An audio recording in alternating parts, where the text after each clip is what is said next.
I don't know what it is about weddings that turns people into different versions of themselves, but my brother's wedding dragged our whole family dynamic into the spotlight, and not in a good way. My name's Jake. I'm 28, work in IT, and I've always kept to myself when it came to family stuff. Not in a dramatic, black sheep kind of way. More like the quiet middle kid who no one really notices unless something goes wrong kind of way. Growing up, I was the peacemaker, the fixer, the one who stayed out of trouble while my older brother, Evan, soaked up all the attention and my younger sister got away with everything because, well, she was the baby. I didn't mind it too much. I had my own friends, my own world, and eventually, my own apartment far away from the family drama. But there's something you need to know about Evan. He's always had this way of making everything about him. Not just in the typical firstborn, look at me kind of way. No, Evan's brand of selfish came dressed in a three-piece suit and a rehearsed grin. He was the golden child. Mom always bragged about his promotions, even when they were just lateral moves. Dad gave him the car when he graduated, while I got a handshake and a "you'll get there too, buddy." It was subtle favoritism, but favoritism all the same. And Evan knew it. He wore it like cologne, just strong enough to make sure you didn't forget. So when Evan got engaged to Alina, none of us were surprised he was planning the wedding like it was a royal affair. Destination venue, customized decor, designer tuxedos, professional drone videographers. It was like he thought this was his chance to be a celebrity for a weekend. And we all just went along with it. That's what you do in this family. Keep your head down, don't rock the boat, smile for the pictures. My girlfriend, Riley, had only met my family a few times before all this wedding chaos started. She's the kind of person who doesn't say much at first, but when she does, you listen. Smart, calm, with a sharp wit that sneaks up on you. I always admired how she could see through people so quickly, and I knew from the beginning that Evan rubbed her the wrong way. She never said it outright, but the tight-lipped smile she gave him at Christmas said more than words ever could. The first red flag came when the rehearsal dinner invitations were sent out. Or should I say, when mine wasn't. I found out about the dinner from my mom. Casual text. See you Friday night at the restaurant. So excited. I blinked at the screen. Friday? What Friday? A quick scroll through the family group chat confirmed it. Evan had sent out a message with all the details. Except, I wasn't in the group chat anymore. I hadn't noticed. I scrolled back months, and sure enough, I must have been removed sometime in early spring. No warning, no explanation. Just gone. I brought it up with Mom, and she just gave me a shrug emoji reply. Weird. Maybe it was a glitch. A glitch. Right. I debated whether to even go. Riley saw me pacing in the kitchen that night, phone in one hand, half-eaten sandwich in the other. It's not about the dinner, I muttered. It's about the message. She leaned on the counter. Which message? The one they're trying to send without saying anything. She didn't say anything at first. Then, do you want to go? Part of me didn't. But another part, the stubborn part that I guess I got from Dad, decided I wasn't going to give Evan the satisfaction of making me feel invisible. So we went.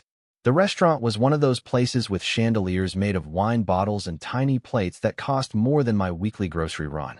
The hostess checked the reservation name and led us through a private dining room near the back.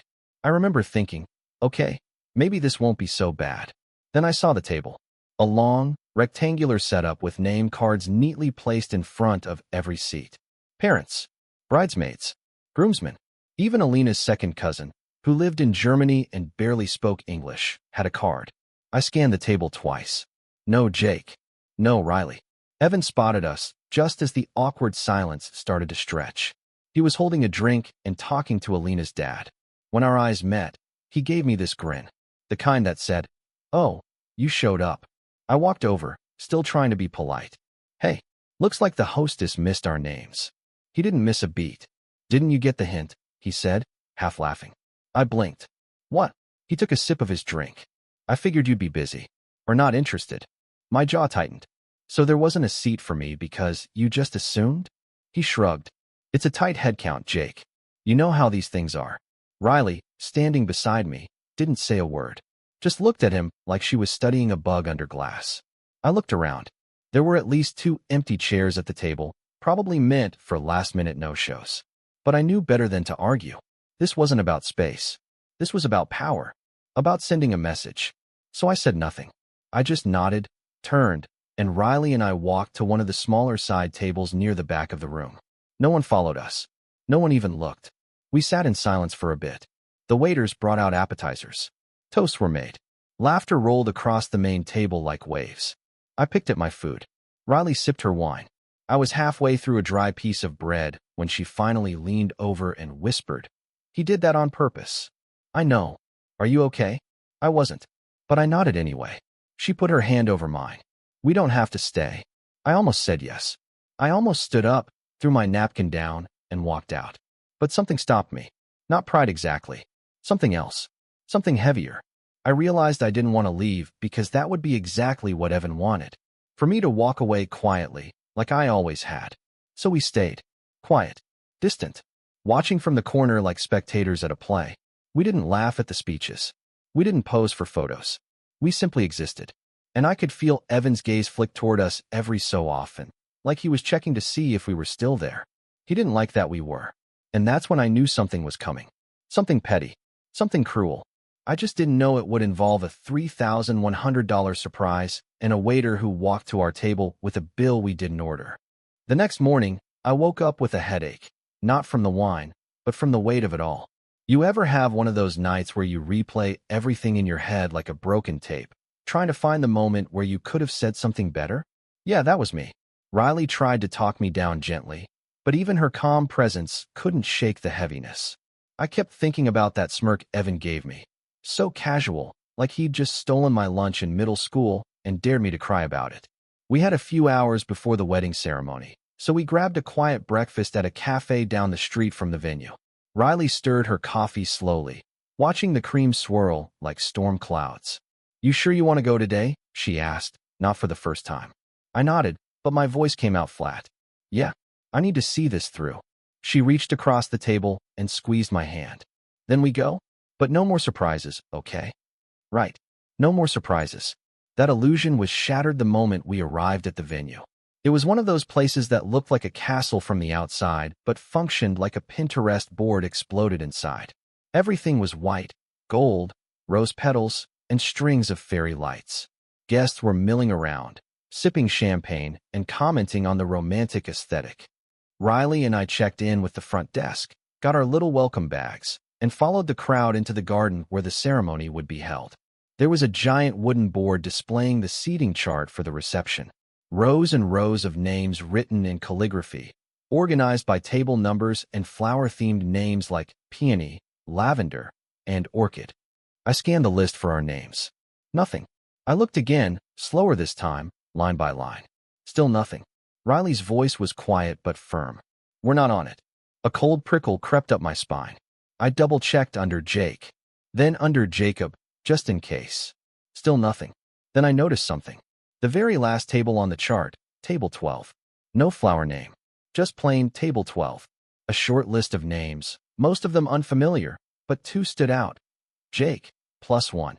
At the very bottom, written in noticeably smaller script than the rest. I turned to Riley. "We're at the reject table." She didn't say anything, just looked at me with that expression again. The one that said, "I saw this coming." Table 12 was near the back of the reception hall, practically in a different zip code from the rest of the wedding. When we got there later that evening, I realized we were seated with the wedding videographer, a childhood neighbor Evan hadn't spoken to in years, and some girl who turned out to be the ex-girlfriend of one of the groomsmen. None of us really knew each other. We exchanged polite smiles and avoided eye contact during the speeches. But the insult wasn't just about placement. It was the fact that even here, shoved in the back corner like forgotten furniture, we were being watched. I saw Evan glance our way once during the father-daughter dance. He didn't smile. He didn't wave. He just looked at me like I was a puzzle piece that didn't fit and never would. Then came the final straw. It was time for dinner. The waiters brought out course after course, tiny plates arranged like artwork, with descriptions longer than the actual dishes. By the third course, we were starting to enjoy ourselves again, at least a little. Riley cracked a joke about how the caramelized fennel drizzle looked like a snail trail, and for a second, I laughed. That's when the waiter arrived with the bill. I blinked. "Oh, sorry. What's this?" He placed the slim, black folder on our table, just in front of Riley. "The groom requested this be delivered here." Everyone at table 12 paused. Even the videographer, who'd been half asleep, sat up straighter. I opened the folder. My stomach dropped. The total was $3,127.46. Everything was itemized. The wine, the multi-course meal, even the customized dessert tray. It was a bill for the entire rehearsal dinner. Before I could even react, Riley leaned in and calmly slid the folder back toward the waiter. She smiled. "We're just here for the show," asked the groom. The waiter, bless his heart, looked confused. Yes, of course," he stammered, backing away like he'd just walked into a family dispute, which, to be fair, he had.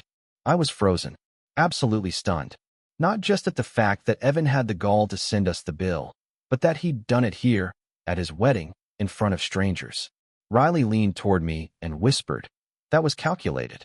That wasn't a mistake." I nodded slowly. He wanted to humiliate me. She narrowed her eyes. He picked the wrong girl to try it on. The rest of the reception played out in slow motion. I saw Evan arguing with the waiter briefly, then handing over his credit card like it was nothing. But the smile was gone. That cocky, confident grin had vanished. He looked rattled, like someone had turned the spotlight around and pointed it at him. But that wasn't the breaking point. Not yet. That came an hour later, during the speeches. I was nursing a drink, half listening as the best man gave a predictable, mildly inappropriate toast about Evan's college days. Then Alina stood up to say a few words. She was graceful, elegant, and clearly trying her best to hold back tears of joy. She talked about love, family, and how grateful she was for everyone who made the wedding possible. Then she paused. "And of course," she said sweetly, "a huge thank you to my new brother-in-law Jake for covering the cost of last night's dinner. We were so surprised and touched by your generosity." The room clapped. Heads turned toward our table. Riley's mouth dropped open. "What?" I felt like I'd been punched in the chest. My ears rang. My heart thudded. She thought I paid for it. That smug snake. Evan had let her believe I'd covered it, that I'd willingly dropped $3,000 as some last-minute gift. He hadn't corrected her. He hadn't said a word. Just let the applause wash over the lie like it was a warm bath. I stood up. I don't even remember deciding to do it. My chair scraped loudly against the floor. All eyes were on me now. I gave a small nod, smiled tightly, and raised my glass. "Happy to contribute," I said quietly, and sat back down. Riley was furious. "Jake." I held up a hand. "Not here. Not now." Because that was the moment I realized something. This wasn't just about a dinner, or a table, or a wedding. This was about every birthday I got overlooked. Every time Evan forgot to invite me to something. Every time Mom made excuses for him, and Dad told me to let it go. Every time I told myself it wasn't worth the fight. This wasn't about one insult. It was about a lifetime of them.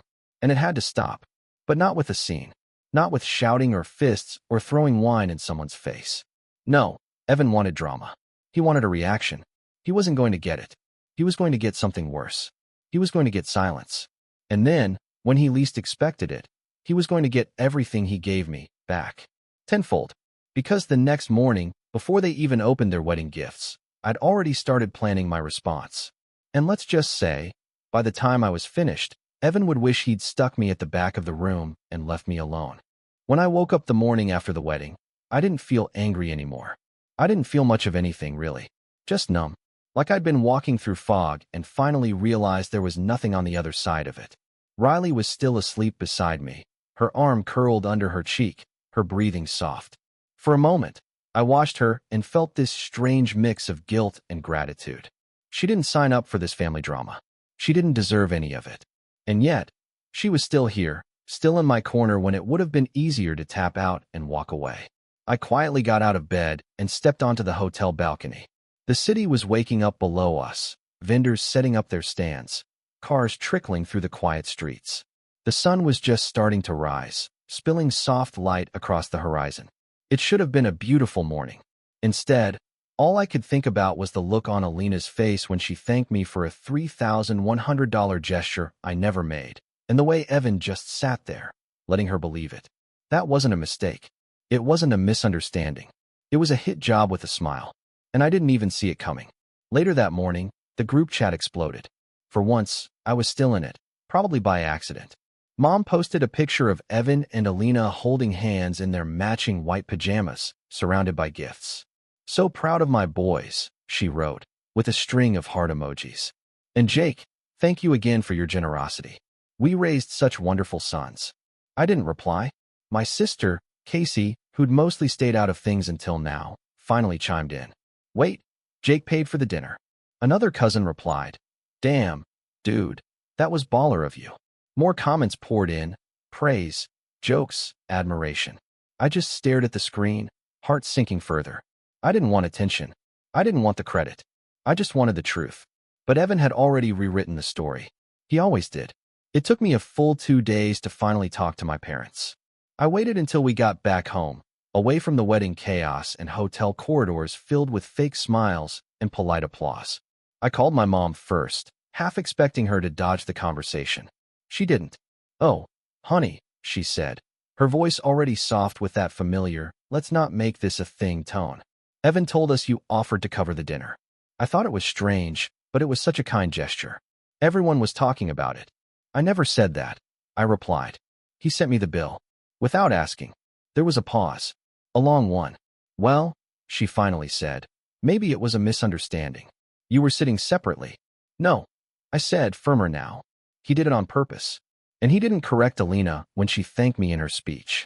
He let everyone believe I paid for something he planned and hosted. Another pause. Evan's been under a lot of pressure lately. I almost laughed. Of course. There it was. The golden child clause. The get-out-of-accountability-free card. He was stressed. He was busy. He didn't mean it like that. I ended the call politely, then stared at the wall for what felt like an hour. That week was the lowest I'd felt in years. Not just because of what happened, but because of what it revealed. That I had spent most of my life giving people the benefit of the doubt, only to realize they were counting on it. They relied on me to keep quiet, to let things slide, to be the one who never made a scene. And I had played my role perfectly. Until now. That night, Riley came into the living room and sat beside me. I hadn't told her everything yet, just bits and pieces, but she could see it in my face. You okay? She asked. I nodded. She waited. No, I finally admitted. I'm tired. I'm tired of being expendable to them. Riley leaned back and crossed her legs. You know what's wild? She said. You're the only one in that whole family who sees it clearly. That makes you dangerous. I frowned. Dangerous? To people like your brother? Yeah. She looked me dead in the eye. Because you've got nothing to prove. You don't need the spotlight. And that drives him crazy. So he keeps poking you, trying to get a reaction. Well, he got one, I muttered. Barely. You didn't give him what he wanted. She paused. But you can still give him what he deserves. I raised an eyebrow. What are you suggesting? She smiled. Not revenge. Not yet, anyway. I'm saying, build your life so good, they choke on it. That stuck with me. So that's what I started to do. I didn't make any big announcement. I didn't post some dramatic caption on social media or cut people off in a blaze of glory. I just got to work. The first thing I did was change jobs. I'd been stuck in the same IT position for 4 years. Decent pay, stable hours, but no growth. No challenge. I updated my resume, started applying quietly, and within 2 months, I landed a remote gig with a software company that paid almost 30% more, with real upward mobility. Then I doubled down on something I'd been putting off for years, my side hustle. I'd always been into web development, but I never took it seriously. Built a few websites for friends, freelanced here and there. But now, I treated it like a second job. I built a clean portfolio, signed up for every freelance platform that mattered, and within a few weeks, I was getting steady clients. Small projects turned into big ones. A real rhythm started to form. Riley helped, too. She had a good eye for design, so we partnered on a few gigs. She'd handle visuals, I'd handle code. We made a great team, better than I'd expected. My bank account started to grow. Slowly at first, then noticeably. I started saving more than I ever had, planning for things I never thought were in reach before. Trips, a new car, maybe even a house. But more than money, what changed was my mindset. I stopped waiting for approval. From family, from Evan, from anyone. I started showing up for myself the way I'd been showing up for other people my whole life. And the funny thing was, they noticed. Subtly at first. A cousin would comment on a new project I posted. An old friend from high school messaged me saying, "Looks like things are going well for you." Even mom started to call more often, just to check in. But Evan was quiet. Too quiet. Which meant something was brewing. I found out a few months later, Through Casey, of all people. She called me out of the blue one evening. "Hey," she said. "I need to tell you something." She sounded nervous. I stepped out onto the balcony, heart already racing. "What's going on?" "It's about Evan," she said. "You're not going to like it." She was right. Apparently, Evan had been bragging to a few of our relatives about how Jake finally got serious after the wedding. How he was the one who gave me the push I needed to man up and grow up. That I used to be stuck, but now, thanks to a little tough love, I was finally doing something with my life. He was taking credit for my success. I was stunned, speechless. "He's telling people he inspired you," Casey added. "That sending you that bill was a wake-up call." I couldn't breathe for a second. "You've got to be kidding me." I wish I was. But it gets worse. Of course it did. Apparently, Evan had recently pitched a family investment fund idea to our parents. Some real estate thing. Said it was a sure thing, and that he just needed a little help getting it off the ground. He was trying to get Dad to dip into his retirement savings. And guess who he mentioned as part of the team? Casey said. "I already knew." "Me?" "Yep," she confirmed.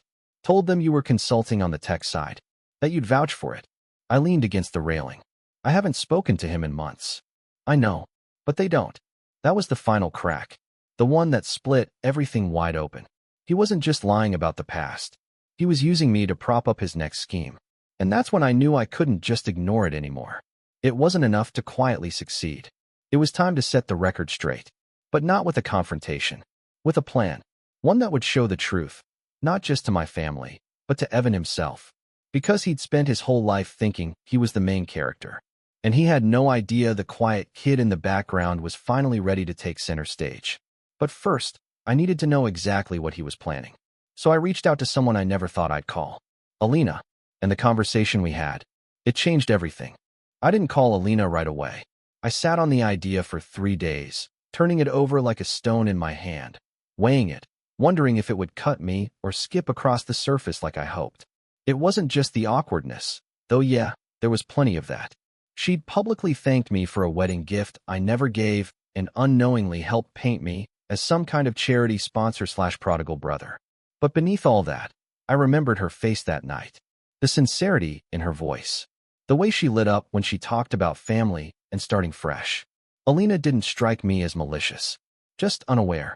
Evan's best trick had always been his charm, and he used it like a magician's misdirection.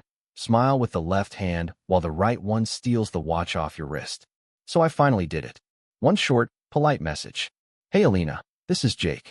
I was hoping to talk for a few minutes, privately. Just some stuff I wanted to clear up. Not urgent. Let me know if you're open to a call." I almost didn't send it. Then I pictured Evan talking to my dad about investment opportunities, dropping my name like it was a golden ticket, and I hit send. She replied 10 minutes later. "Hi Jake. Of course. Want to chat tomorrow? I'll be free around 3. Smiley face. I didn't know what I expected. Maybe hesitation. A delay. Some passive-aggressive line about hoping this wasn't about the bill. But no, just openness. Which made me nervous in a different way. The next afternoon, I stepped into my home office, closed the door, and called her. She answered on the second ring, cheerful as ever. "Hey Jake. Everything okay?" I cleared my throat. Yeah, everything's fine. I just wanted to talk about something awkward, I guess." "Oh, okay." There was a pause. I could almost hear her smile tighten through the phone. "It's about the wedding," I continued. "Or more specifically, the rehearsal dinner." "Oh," she said again, much softer this time. I took a breath.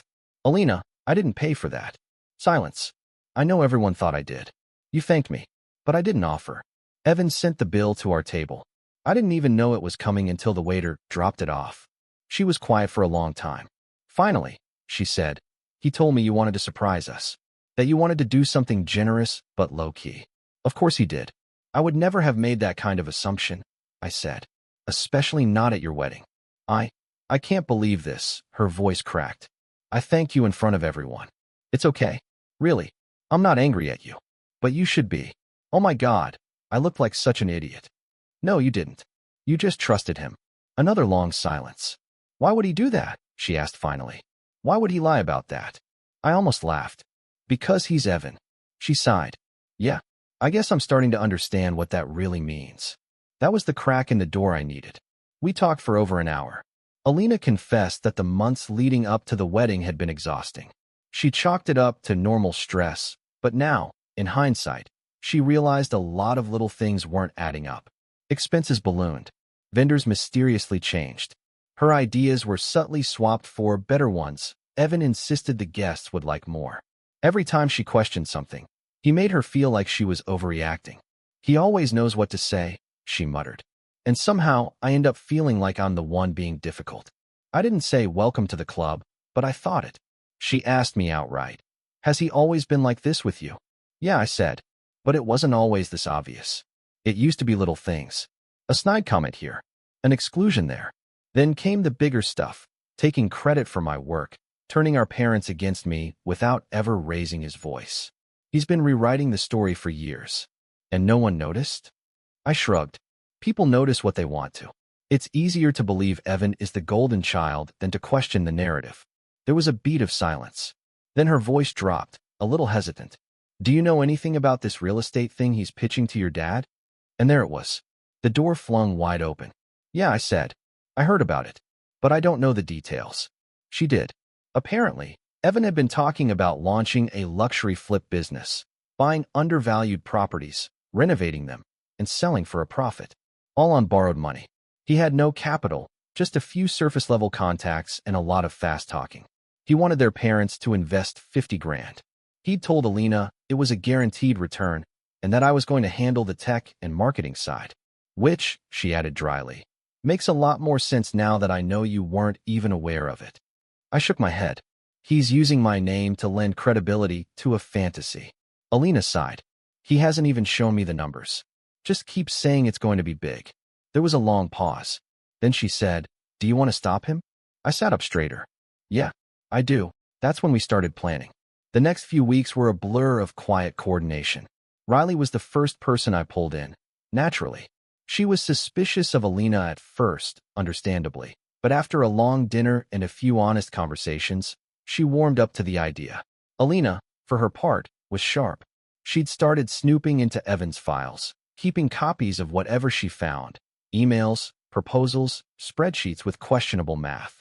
All of it painted a clear picture. Evan was building a house of cards and taping my name to the front door. Meanwhile, I started gathering allies of my own. I reconnected with a few extended family members Evan had alienated over the years.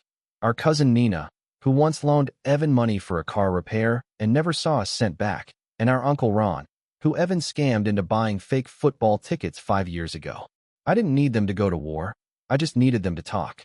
To start whispering truths into ears that had only heard Evan's version. I even looped in my sister, Casey. She'd always kept her head down like I had.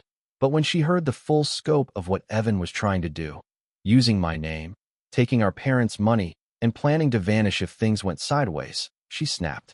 I'm in, she said. Let's light this idiot up. The final piece was Dad. He was a practical man. Old school. Didn't believe in drama or speculation. If I walked in with accusations, he'd shut down immediately. So I didn't give him accusations. I gave him evidence. I printed out everything Alina had found. I showed him screenshots, spreadsheets, even audio clips she secretly recorded of Evan talking about getting Dad to bite. And then I told him, plainly, that I hadn't been involved at all, and that Evan had been lying about me for months.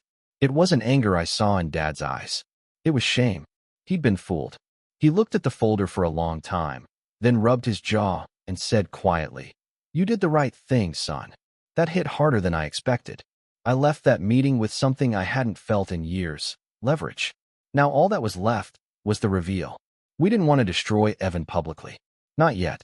That wouldn't stick. He was too slick, too practiced. But if we could peel back the mask just enough, in just the right room, the illusion would crack. And once it cracked, it would shatter. And lucky for us, the perfect opportunity was already scheduled. A family dinner. A thank you gathering that Evan and Alina were hosting to celebrate the wedding and discuss the future. All the key players would be there. Our parents, a few aunts and uncles, even Evan's old mentor from college. Evan planned to pitch the real estate fund in full, seal the deal, and walk away with Dad's blessing and his checkbook. He had no idea the table was about to turn. I didn't know exactly what would happen that night, but I knew one thing for sure. For the first time in my life, Evan was going to earn the attention he loved so much. And this time, there'd be no applause at the end, just silence and consequences. The dinner was scheduled for a Saturday night, formal but intimate. Evan had called it a celebration of family and the future, which would have been laughable if it weren't so eerily appropriate. For once, the whole crew was coming. Our parents, Aunt Merrill and Uncle Joe, our cousin Nina, and even Mr. Harrington, Evan's old college mentor who now ran a mid-sized investment firm in the city. Riley and I arrived 10 minutes early, just to watch Evan squirm. The venue was a private dining room in one of those upscale steakhouses with mood lighting and pretentious jazz playing in the background. When we walked in, Evan greeted us with that same award-winning smile I'd seen 1,000 times. The one he used for networking events, family holidays, and every time he needed to sell you something with sugar on top. "Jake, Riley," he said with open arms, like we were all just one big happy family. "Glad you could make it." I shook his hand. His grip was firm, controlled, practiced. "Wouldn't miss it," I said evenly. Riley just smiled and said nothing. He gestured toward the table like a king unveiling a feast. "It's all taken care of tonight. No bills coming your way this time, I promise." There was a subtle jab there, a wink behind the words. I let it pass. There wouldn't be any need for jabs soon. People filtered in, glasses clinked, small talk bubbled. Dad took a seat near the middle, folding his napkin carefully like he always did when he was preparing to listen seriously. Mom was glowing, still high off the post-wedding haze. Mr. Harrington talked loudly about crypto for some reason, and Evan played the host, moving from chair to chair, charming everyone, refilling drinks, sprinkling compliments like confetti. I kept checking the folder in my bag, not because I was worried, it was airtight, but because I couldn't believe we were finally here. By the time the main courses were cleared and the wine had softened everyone's edges, Evan stood up and tapped his glass. "I want to thank you all for being here tonight," he began. "Alina and I are so grateful to have such incredible people in our lives. The wedding was just the beginning. We've been thinking a lot about the future lately, about building something meaningful, not just for ourselves, but for our family." The words, "our family," made me glance at Riley, who rolled her eyes so subtly it was almost invisible. Evan continued, "Which is why I'm excited to share a project I've been quietly developing. Some of you have already heard a little about it, but tonight I want to lay it all out." He pulled out a sleek pitch deck, printed and bound like he was on Shark Tank. He passed copies around like they were sacred texts. His tone shifted into sales mode, polished, persuasive. "The idea is simple. Real estate. We find undervalued properties in emerging markets, renovate them to a high standard, and flip them for significant returns. I've already identified several properties that are ripe for investment, and I've spoken to contractors who are eager to partner with us." He gestured to a slide labeled Projected ROI, 21% per property. "Now here's where it gets exciting. This isn't just my venture. This is a family opportunity. I've already been working with Jake on the digital side. He's building out the site and managing the analytics. And with Dad's financial support to get us started, we'll be able to scale quickly." All eyes turned to me. The room was quiet. Evan smiled. "Jake, you want to say a few words about the tech side?" I stood slowly, taking my time. "Sure," I said. "I'd be happy to." I pulled the folder from my bag and placed it neatly in front of me. I didn't look at Evan. "First of all," I said, "I'm not involved in this venture. At all. Evan never asked me to consult. He never told me he was using my name. The first I heard about this pitch was through a third party." Evan let out a nervous laugh. "Come on, Jake. We talked about this. Don't be modest." "We didn't talk about anything," I said flatly, opening the folder. "What we did do is clean up the mess you left after the wedding, including the bill you sent me without warning, and the lie you told your wife about it." That silenced him. I pulled out a stack of pages, printouts of emails, spreadsheets, and voice recordings Alina had secretly forwarded to me over the past month. These documents show Evan falsifying property valuations, exaggerating returns, and fabricating investor interest. He also listed 2 people as partners who never agreed to join. One of them, I held up the page, is Mr. Harrington. The older man's face turned from wine-flushed to pale. "Wait, what?" "Yeah," I said. "He's named as a strategic advisor in slide 6. Even gave you a fake quote in the testimonials section." Mr. Harrington looked like he might throw his napkin at someone. "You used my name in a pitch deck without consent?" Evan stammered. It was just a placeholder. A placeholder you presented to a room full of potential investors. I asked. Evan turned to our dad. Dad, you know me. You know I wouldn't. I don't know you, Dad said sharply. Not anymore. That silence hit harder than anything I could have said. Mom looked like someone had pulled the floor out from under her. She turned to Evan, blinking rapidly. Did you really lie about Jake paying for the rehearsal dinner? He hesitated. Just long enough. Yes, I said for him. He did. And then he used that lie to build goodwill so he could pitch this scam to all of you. I was just trying to make something happen. Evan snapped, his voice rising now. I'm tired of being stuck. Of pretending everything's okay when I'm drowning in debt and no one helps me. You didn't ask for help, Dad said. You lied. You stole trust. And you used me to do it, I added. Again. Riley put a hand on my back. I hadn't even realized my hands were shaking. Evan looked around the room. No one met his eyes. He tried to appeal to Mom, but she turned away. Then to Alina, his last safe harbor. She stared at him for a long moment. Then she took off her wedding ring and placed it gently on the table. I want a divorce, she said quietly. You could hear the jazz music from the main dining room. That's how silent it got. Evan stood there, stunned, his whole world crumbling in real time. For once, there were no words. No charm. No exit. Just the weight of everything he'd built crashing down around him. The dinner ended early. People left in clusters, stunned into silence or muttering among themselves. Mr. Harrington left without finishing his steak. Nina gave me a tight hug on the way out and whispered, "About time." Riley and I stayed until the last coat was grabbed, the last wine glass cleared. Evan was still sitting at the table, staring at nothing. His pitch deck lay forgotten, pages half-folded, wine-stained and useless. As I walked past him, I paused. I hope one day you figure it out, I said. But you won't be using me to get there. He didn't look up. Outside, the air was cold. Sharp. Cleansing. Riley took my hand. You okay? I nodded. Yeah, I think I finally am. She smiled. Told you. Build your life so good, they choke on it. We walked toward the car, hand in hand, leaving the wreckage behind. That night, I didn't check my phone. I didn't scroll through messages or wait for apologies. I just sat on the couch, held Riley close, and let the silence wash over me. And for the first time in my life, I wasn't the background character anymore. I was the one who turned the page.